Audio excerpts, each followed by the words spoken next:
Kinwestiyon ni Vice President Jejomar Binay ang resulta ng pinakabagong survey ng SWS o ng social weather stations. May pasaring pa ang Vice Presidente sa nanguna sa survey na si Senator Poe. May report si Ivan Mayrina. Pinangunahan ni Vice President Jejomar Binay ang pananumpa ng mahigit 200 bagong miyembro sa kanyang partido United Nationalist Alliance o UNA sa Coconut Paras kanina. Kakandidato daw sila sa mga lokal na posisyon sa 6 na lalawigan. Sa harap nila, kinwestiyon ni Binay ang kanyang ranggo sa SWS survey kamakailan na nagtanong kung sino ang 3 pinakamainam pumalit kay Pangulo Aquino sa 2016. Tinukoy niya ang pangunguna ni Senador Grace Poe sa survey na yon.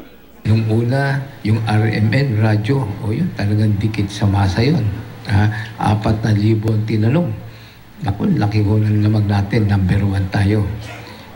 Kaya lang, pagdating ng SWS, sabi, pangatlo tayo at napakalayo pa ng lamang ni American Girl.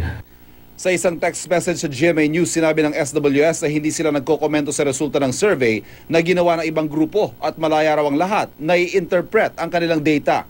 Sinagot naman ni Senator Grace Poe ang pagtawag sa kanyang American Girl ni Binay. Hindi lamang sa papel o sa bansag ang pagiging Pilipino, ito ay pamumuhay ng marangal, yung ating mga values, at isa pa, yung tapat na paninilbihan.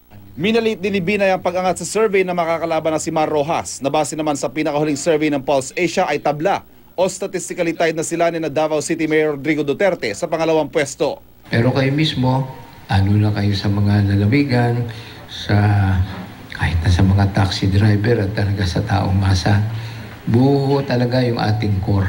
Kahit na anong klaseng survey. Ivan Mayrina, GMA News.